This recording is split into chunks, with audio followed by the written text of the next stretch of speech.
Vamos lá, gente. Eu vou abrir uma live rapidinho. Minha mãozinha quebrou. O seu áudio acabou de sair aqui. Não, eu já consertei. Foi mesmo? Minha esposa aqui, muito linda, falando que... Ela disse que a mesinha dela quebrou, mas ela já consertou. Então assim, gente, vamos lá, rapidinho. Eu espero que vocês estejam conseguindo ouvir tranquilamente o meu áudio. Eu tô com áudio replicado e malditos esquerdistas agora no Enem, né? Eu os amaldiçoo, pelo amor de Deus. Essa galera, né, da esquerda do Enem aí tem que tomar vergonha na cara, tem que se ligar. Como é que pode vocês serem responsáveis aí pelo melhor resultado do Nordeste na história do Enem? Não pode uma coisa dessa, tá errado, né? E aí eu vou esperar pra galera chegar aqui, daqui a pouquinho eu tô subindo todo mundo, porque eu vou colocar aqui uma situação bem simples, né? Primeiro, a gente tem que tomar um pouco mais de simancol quando a gente tá falando disso com vocês. E eu vou esperar também para mostrar os dados do Enem 2023 aqui. E vou receber todo mundo, né? Queria muito que meu amigo Dodocha pudesse subir também aqui. Eu vou receber todo mundo para que a gente conversar, para que a gente possa trocar uma ideia. E o Enem 2023, vamos aos resultados, né, gente? Enem 2023, né? Eu falo de uma cidade do Nordeste, eu falo basicamente aqui de uma das capitais que mais sofreram com o repasse nos últimos anos do governo Bolsonaro, eu falo de Maceió, Alagoas. E eu queria colocar para a galera o seguinte: site do governo federal, Instituto Nacional de Pesquisas Educacionais Anísio Teixeira, o INEP. O INEP coloca agora o seguinte: 22 e 23, semana que vem, o período de 22 e 25, perdão, período de inscrição. Os estudantes poderão concorrer a vagas no ensino superior do SISU, ProUni, já em janeiro. A nota poderá ser usada também no FIES e instituições de Portugal, né? Isso já vinha acontecendo há um bom tempo, mas vamos lá. Esse Enem, ele foi uma grande superação para o governo brasileiro. Eu vou provar o porquê. Foram 4.018.414 inscritos e participantes foram 2.734.100. A fonte é o Instituto Anísio Teixeira, né? E aí você pode observar o seguinte: quando o INEP coloca isso, quer dizer que 68% dos que se inscreveram no Enem participaram. E a gente vinha tendo um esvaziamento. Eu volto a dizer, a gente vinha tendo um esvaziamento do Enem nos últimos anos. Como assim o esvaziamento do Enem nos últimos anos? Se a gente for pegar a ocupação, o Enem chegou até agora a 4 milhões. Salvo engano, o Enem já chegou até 6 milhões de inscritos. Só que é a cultura da faculdade de descredibilizar as universidades federais, dizer que as universidades federais é um antro de formação de comunista, de maconheiro, disso, daquilo, aquilo outro, fez com que o brasileiro médio, o brasileiro que ganha até 5 salários mínimos, né, familiar, tem uma renda familiar, os seus filhos entre 18 e 30 anos, ou entre 16 e 30 anos, não fossem para a universidade. Eles optassem pela universidade particular. E aí, antes de eu passar para o Antônio, eu queria colocar um dado também aqui. Além do mais, o Nordeste, ele foi mais uma vez aqui agraciado, né? Depois de muito sofrimento, muita pesquisa, o Nordeste foi agraciado com um bom resultado no Enem. Vale lembrar que o Nordeste, nas notas 1000 de redação, ele continua atingindo os melhores índices. Vale lembrar também que o Nordeste em exatas, e lembrando que a aprovação do ITA sai aqui do Ceará, lembrando que a aprovação muitas vezes no colégio de aplicação sai do Ceará, lembrando que a galera vai fazer mestrado na USP e na Unifesp também saíram do Ceará e saíram do Maranhão, lembrando que em Alagoas acabou de ter 2 professores, um professor inclusive é um colega em comum, acabou de ter reconhecimento na Universidade de Stanford, né, no curso de Física. E aí eu queria, antes de passar para o Antônio, só comentar isso. Esse foi o resultado do Exame Nacional do Ensino Médio e eu vou trazer para vocês em dados daqui a pouquinho, mas eu queria dar uma boa tarde aqui para o Antônio e poder voltar aqui e retomar os dados. Boa tarde, Ogro, boa tarde, Barra da Rolagem. Ogro, a tua rolagem ela tá travada para comentário, né? Então, enquanto você faz essa correção, caso seja de vosso interesse, eu gostaria de fazer um comentário, Ogro, a respeito. A região, enquanto mais bolsonarista, menos culta ela é. A região mais lulista, mais culta ela é. E os números dos resultados das notas 1000 do Enem contextualizam o que eu estou falando. Vamos lá. Região Nordeste teve 25 notas 1000. Região Sudeste teve 18. Repare, Ogro, que de 18 para 25 não é uma margem tão distante. Mas quando você pega o Sudeste, eu espero que você me ouça com atenção minha cronologia. Quando você pega o Sudeste, você tem que entender que Minas Gerais o Lula ganhou, São Paulo capital o Lula ganhou, porém no contexto geral da região Sudeste, sim, o Lula perdeu e Bolsonaro ganhou. Aí vamos para outro ponto que eu também quero destacar. A região Sul teve 7 notas 1000, mas dentro da região Sul tem o Rio Grande do Sul, que entre os 3 estados daquela região, foi o estado em que Bolsonaro ganhou, porém não foi com a diferença tão grande. Mas quando você pega um estado que deu proporcionalmente o maior número de votos lá na região Sul, que foi Santa Catarina, ela não teve sequer, Ogro, uma nota 1000. Eu acho que você está entendendo aí o que eu estou querendo passar. Ou seja, enquanto mais a região é bolsonarista, enquanto mais o estado é bolsonarista, menor é o resultado nesse índice, nesse número de notas 1000 no Enem, Ogro. Cai por terra toda aquela falácia em que dizem que o nordestino vota Lula porque não tem cultura, porque não tem conhecimento. E mais uma vez a região Nordeste massacra as outras regiões do Brasil. Vamos lembrar que o último número tinha sido 18 notas 1000 e das 18 notas 1000, 11 estavam na região Nordeste. Quero passar a palavra, dando uma boa tarde ao camarada Matiola. Boa tarde todo mundo aí. Boa tarde, vamos lá, vamos só continuando aqui antes de passar a palavra para o Matiola, que é o seguinte.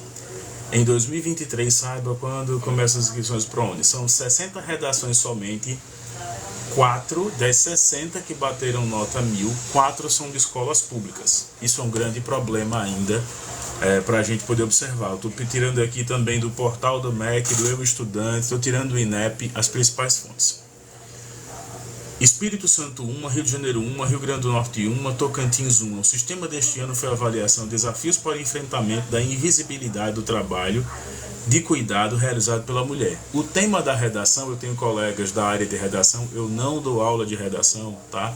Para isso, quase sempre eu consulto ou o professor Iago ou o professor João, inclusive, que trabalha comigo. O tema foi um tema que todo mundo que não tem educação social bateu de frente. Olha, analisem o tema de novo. Desafios para o enfrentamento da invisibilidade do trabalho de cuidado realizado pela mulher. Teve até um canal, não vou aqui lembrar o canal, mas foi um rapaz muito gente boa, que ele botou esse tema no chat GPT e saiu uma redação que batia 500, 600, uma redação muito capenga. Por quê?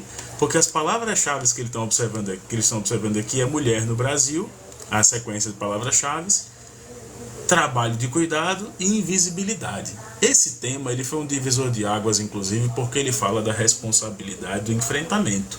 A gente fala muito que tem que ter política pública, mas o aluno podia usar no parágrafo 2.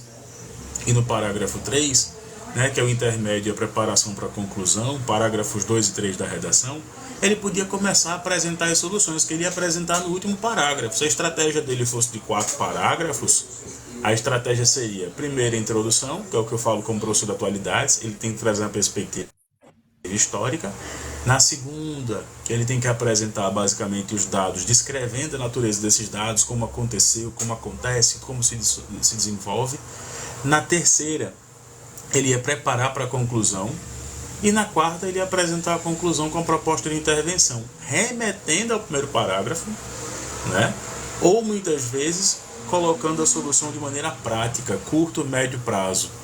E aí também recorro, a gente teve um probleminha na correção da redação, porque muitas pessoas adotaram o discurso de ódio à redação, dizendo que a redação era uma bandeira de esquerda, que era uma bandeira voltada às mulheres. E eu volto a dizer, gente, Enem nem feito pelo governo Lula, nem feito pelo governo Bolsonaro, nem feito pelo governo Dilma, nem feito pelo governo Temer, ele tem que ser ideológico. O Enem tem que ser técnico. Se ele for ideológico, ele vai virar prova do Partido Comunista. E é esse argumento que joga por terra, porque, por exemplo, a prova de redação ela é feita entre maio e julho, perdão. Só que a prova de humanas, a questão 49 de geografia, a minha formação, foi a questão do governo anterior, do governo Bolsonaro. E aí?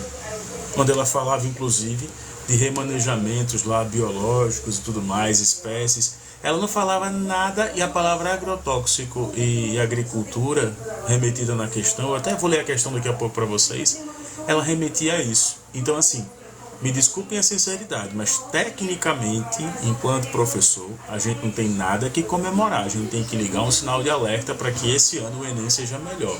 Eu queria passar para o Matiola antes de continuar.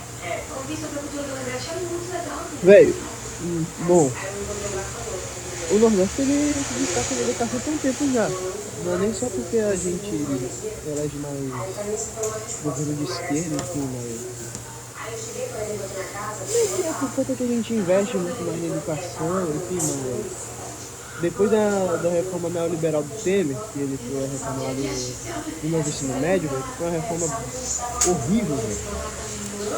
Agora vai ter uma disparidade muito maior em relação às escolas públicas e escolas privadas. Você disse que teve 70 mapas no Enem nesse ano de 2023, né? Uhum. E só 4 foram escolas públicas, né? Isso. Pois então, não se surpreenda se essas notas começarem a cair e ficar até 0 notas mil em escolas públicas. Porque agora as escolas públicas já não preparavam quase nada os alunos para fazer o Enem, e agora muito menos. Porque agora matérias como história, como geografia, filosofia, essas matérias vão começar a entrar cada vez menos nas escolas públicas. Como eu lembro de ter visto no horário de alguém que eu acho que era do... Não lembro de que estado era, né? Era Mato Grosso ou algo assim, enfim, que eram matérias pífias, tipo, o que rola por aí. Vê só, eu tô olhando aqui, o calendário aqui de Alagoas, de onde eu falo, ele tá retirando diretamente história, tanto é que a galera vai entrar com a DPF na justiça. O que é a DPF? É uma ação declaratória de preceitos fundamentais. Os professores de história vão perguntar ao Ministério Público aqui de Alagoas, vão perguntar inclusive ao Ministério da Educação via ouvidor do MEC, eles vão perguntar por que essas matérias estão sendo retiradas, né?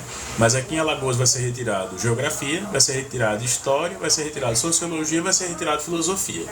Espanhol, ele já tem uma certa displicência, eu já falei em outras lives aqui, pra galera ter uma ideia, por que nós precisamos manter a língua espanhola na grade curricular. Primeiro, por uma questão geográfica, segundo, por uma questão de comércio.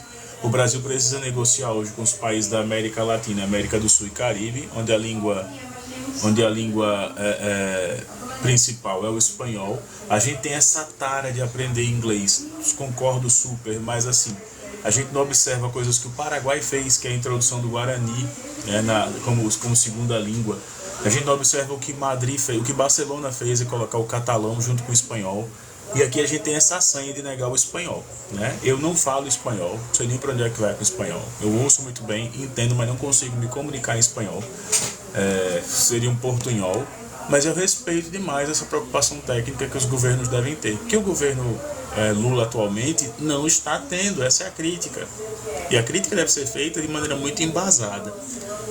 Segundo ponto, o governador aqui de Alagoas, o Paulo Dantas, quando decide tirar sociologia, filosofia, segue uma cartilha neoliberal diretamente da retirada de matérias que fazem com que o jovem passe a ter um pensamento crítico. O pensamento crítico esse que foi espelhado na redação.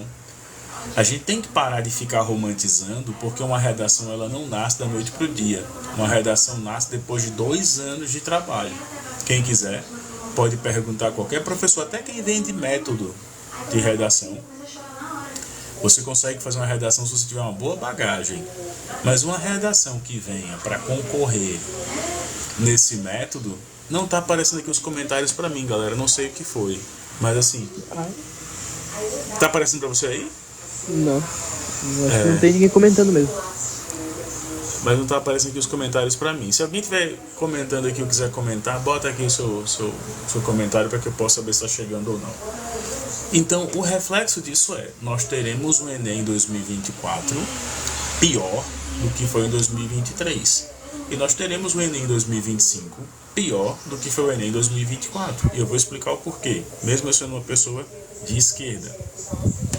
Primeira coisa, quantidade de inscritos. Esse ano eu aposto que a quantidade será maior. Ano passado foram 4.018.404 inscritos.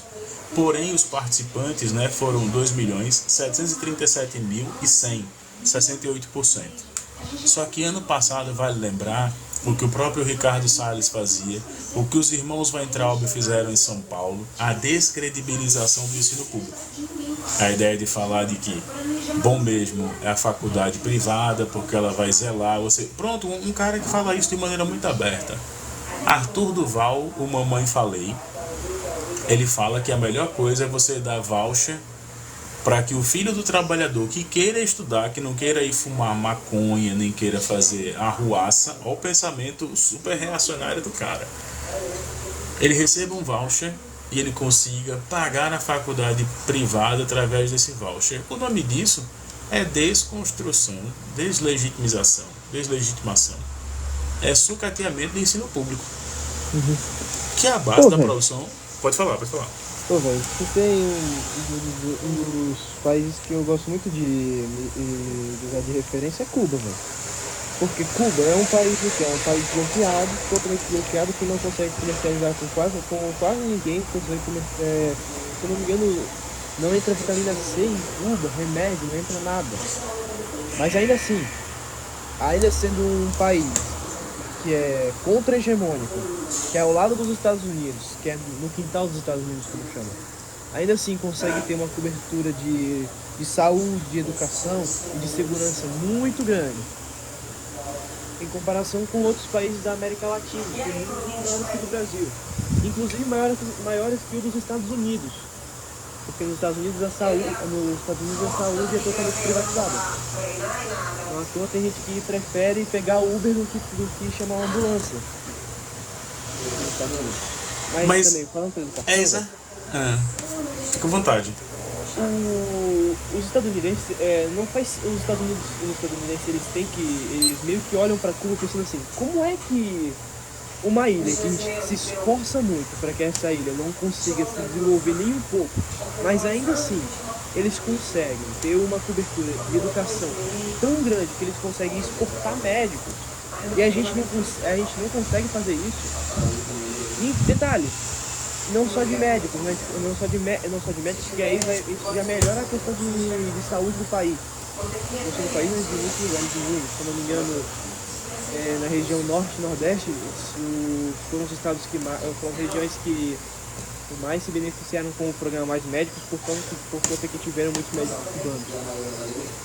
Por isso eu tenho a ideia assim, não faz sentido a gente olhar para as escolas privadas como escolas de qualidade assim, por conta que Se o ensino, se a saúde, se coisas que a gente precisa para sobreviver são coisas que a gente tem que pagar, são coisas que a gente tem que pagar, que a gente tem que tirar dinheiro da onde a gente não tem para conseguir pagar, então o que adianta ter de qualidade se a gente não consegue usar?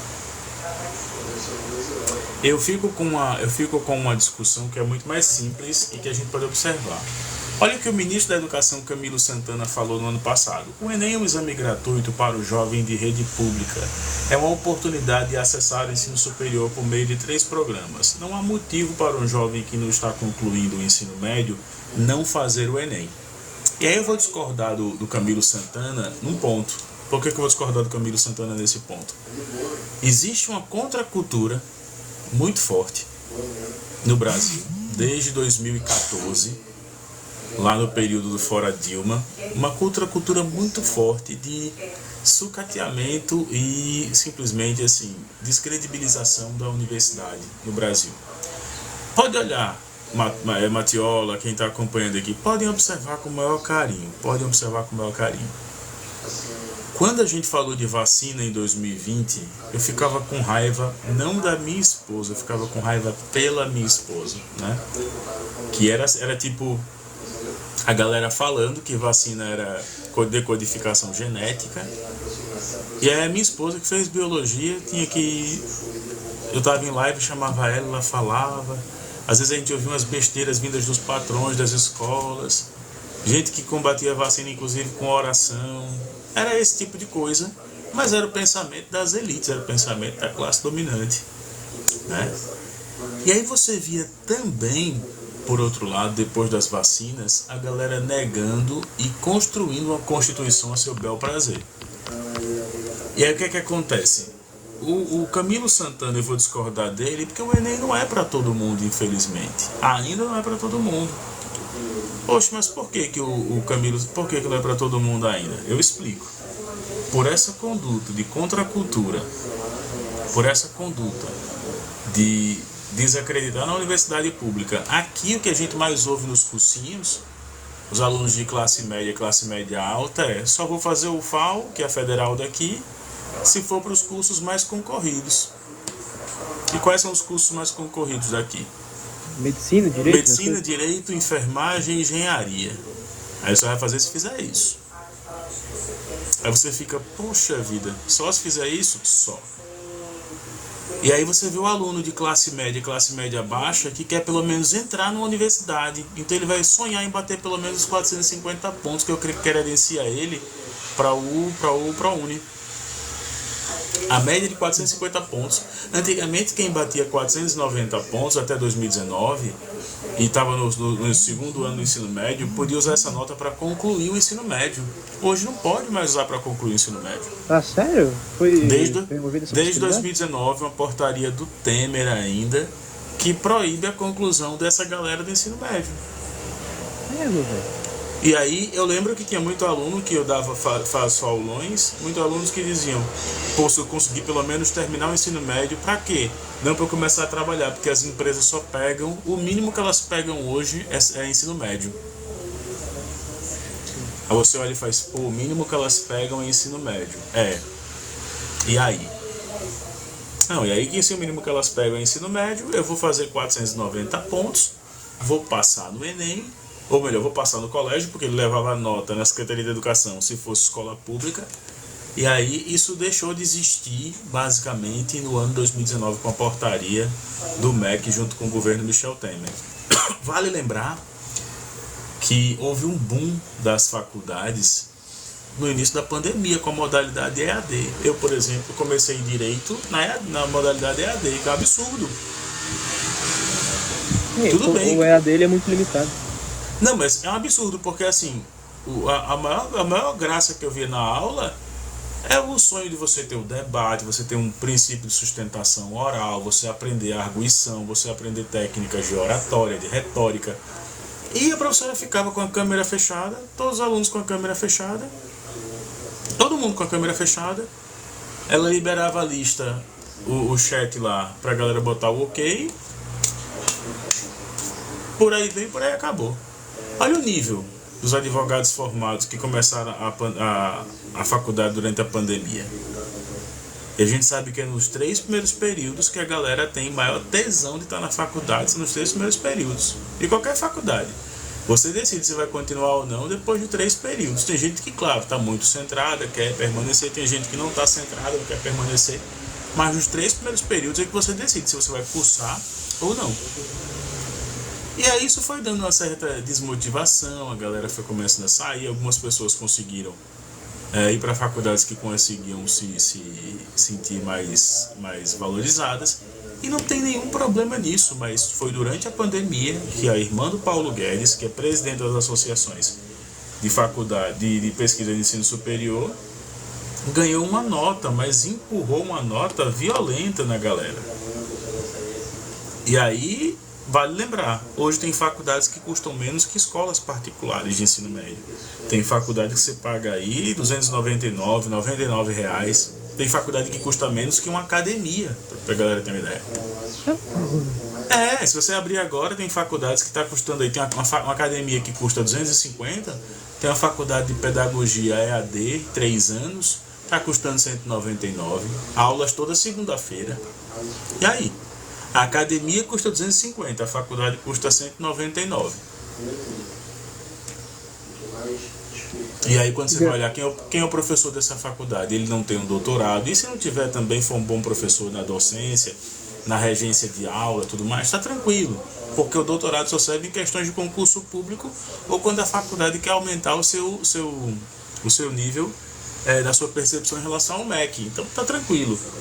Mas quando a gente vê essa galera preocupada em ter esse boom de faculdades, e o pior ainda, quando a gente vê presidentes, deputados, eu queria te ouvir em relação a isso também, mas presidentes, deputados, vereadores, parlamentares de uma maneira geral, desacreditando a educação e mandando o povo empreender. O cara que mais mandou a galera empreender foi o Eduardo Bolsonaro, se você for olhar. É sério? Virou coach? Ele dizia o seguinte, ele fazia, no lugar de você estar aqui agora sonhando em entrar na federal para estar fumando maconha, falou o cara que fumou maconha com Forfã, com a banda Forfã. Então, no lugar de você estar aqui fumando maconha e acabando com a universidade pública, você pode estar agora investindo em educação, melhorando a sua vida, adquirindo uns cursos aqui de Master Coach e tal, e as turmas de Olavo de Carvalho. Isso é o que a burguesia quer. É que é meio que mais ou menos por aí mesmo, porque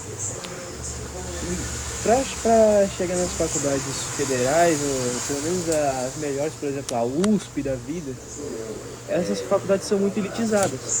Exatamente. O aluno da USP, ele vai contar a experiência dele de como é que foi na USP, velho. Que é o seguinte, ele era um poucas pessoas pretas, ou pelo menos pessoas negras ali na USP, porque a USP é muito elitizada. Se não me engano, a USP não aumentou o número de vagas para o curso de medicina. Já tem vários anos que não tem um aumento de vagas ou um reajuste nas vagas no curso de medicina. Porque não é de interesse deles. Porque por causa que querem privatizar a USP, querem privatizar também. Quando querem privatizar alguma coisa, algum serviço público, seja ele serviço de educação, serviço de saúde, transporte, enfim, qualquer coisa, quando querem privatizar alguma coisa, qual é o primeiro processo que é feito? Sucatear. Não, mas isso eu vou explicar de uma maneira bem simples, que a geografia ela explica. Aqui no Brasil é o único país que faz isso. É um fenômeno que eu não vi, eu estudando outros fenômenos de outros países, eu não vi acontecer em outros países, sabe, no Brasil. Nos Estados Unidos, quando a gente fala de comunicação e direito postal, a gente vê a US Postal, que é a estatal, e você vê as empresas privadas de postagem. Quando você vê na Itália, você vê a empresa estatal de postagem e você vê as empresas privadas. Aqui no Brasil, quem começou com essa bagunça toda foi o Mercado Livre, que começou a ter o direito à premissa de fazer as entregas no Brasil. Ainda no finalzinho do governo Fernando Henrique Cardoso. Aí no governo Lula teve um boom. No governo Dilma teve um boom. No governo Temer abriu-se de uma maneira absurda. Hoje qualquer pessoa pode se credenciar a essas empresas e ser ou um entreposto do Mercado Livre ou ser um entregador do Mercado Livre, para entregar algumas correspondências. Não valem serem correspondências do judiciário, não pode ser do judiciário, não pode ser fiscal, não pode ser tributária, mas se for encomenda, por exemplo, o notebook que eu estou usando aqui como referência, esse tripé que eu estou falando com você, aí essa galera pode fazer essas entregas. E aí essa banalização faz com que a gente tenha só no Brasil esse esquema que você falou perfeitamente. Primeiro a gente desacredita, primeiro a gente diz que não vai dar certo, primeiro a gente joga a opinião pública contra essa galera, para depois a gente do nada assim chegar a dizer, não, pô, agora vamos colocar essa empresa aqui, essa empresa privada é muito boa. É, meio que desacreditar vem junto com esse tratamento. Para preparar a população, preparar a galera para isso. Assim, não funciona, não presta, o Estado ele é ineficiente. Cara, mas quem fez isso? Quem fez isso de maneira perfeita, pô, foi o MBL. Você pode, agora a primeira coisa que eles construíram um folclore popular, muito bom esse folclore mesmo, acho que foi o melhor folclore político que a direita já construiu, que empresas estatais devem dar lucro. Aí eu fui olhar na Constituição, né, do que fala em relação às empresas, fala o papel das estatais, e fui olhar nos autores, são chamados de constitucionalistas, e fui olhar na corrente que eu defendo no direito, que é o neoconstitucionalismo. Eu defendo a corrente neoconstitucional. Acho que a gente tem que ter uma Constituição sendo escrita a cada 10, 20 anos, a depender do sabor das situações. Acho que a gente tem que defender a inscrição de uma nova Constituição a cada 10 anos, independente de quem seja o presidente. Tanto é que eu acho que o Lula não seria um bom constitucionalista. Assim também eu acho que pelo menos o Lula de agora. Se fosse um de alguns 40 anos atrás, quem sabe? Assim como o Bolsonaro também não seria um bom constitucionalista, porque iria colocar como cláusula, ia tentar passar como cláusula pétrea a questão das armas. Ia tentar passar não como só a questão cláusula. das armas, mas Ia tentar derrubar a questão da pena de morte. No Brasil não pode haver, né? Aí ia tentar derrubar a pena de morte, a cláusula pétrea em relação às armas. Ele ia tentar fazer uma Constituição muito mais conservadora. E o Lula seria pressionado por vários setores da sociedade para fazer uma Constituição muito mais flexível, até muito mais aberta, o que não ia agradar o setor empresarial. Então, assim, eu sou neoconstitucionalista, eu defendo que a galera tem que ter uma nova Constituição escrita a cada 20 anos, a cada 10 anos, porque essa corrente no direito me agrada. Tá? Eu nem debato muito assim, mas a galera pergunta, você é o quê? Eu digo, eu sou neoconstitucionalista. Ah, mas você é penalista? Não. Você é garantista? Não, eu sou neoconstitucionalista. Eu acho que agora, como presidente, eu acho que ele fica 8 anos no poder. Eu acho que aí ele tinha sim, para a galera entender o que era, ele tinha sim o direito de escrever uma nova Constituição. Não fazer como fizeram na Venezuela, em Cuba, que a galera fala tanto disso, mas tem que lembrar que esses países têm constituições e a gente não tem nenhum poder de arbitrar sobre elas. Mas no Brasil hoje, quando fala de privatização, a galera é muito iludida. E o MBL foi o agente canalha a fazer tudo isso.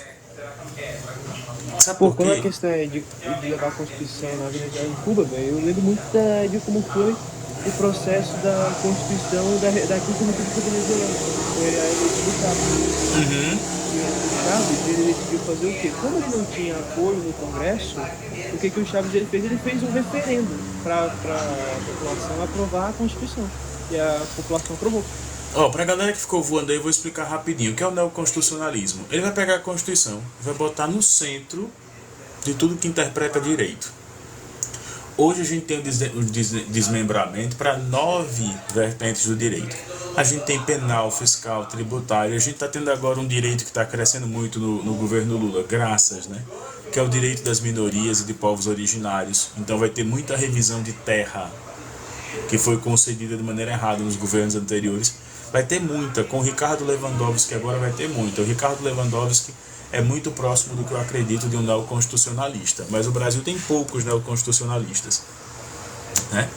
Mas assim, quando você pega tudo isso, eu sou favorável que a gente tenha que reescrevê-la a cada 20 anos. E aí, quando fala de privatização, Matiola, O MBL fez um absurdo, mas foi um absurdo. O Mas, Arthur Duval... novidade nenhuma. Não, mas eu te digo qual foi. Esse aí era pra você espancar o Arthur Duval. O cara chega numa manifestação de servidores públicos e ele desmerece o serviço público na frente de todo mundo, assim.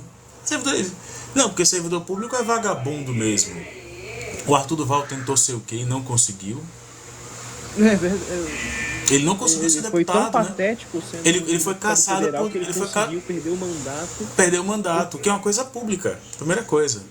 Aí, segundo ponto, eles falam que o serviço público tem a função, serve diretamente para dar gastos para o Estado. Aí eu fui olhar na Constituição, qual era a função das empresas públicas.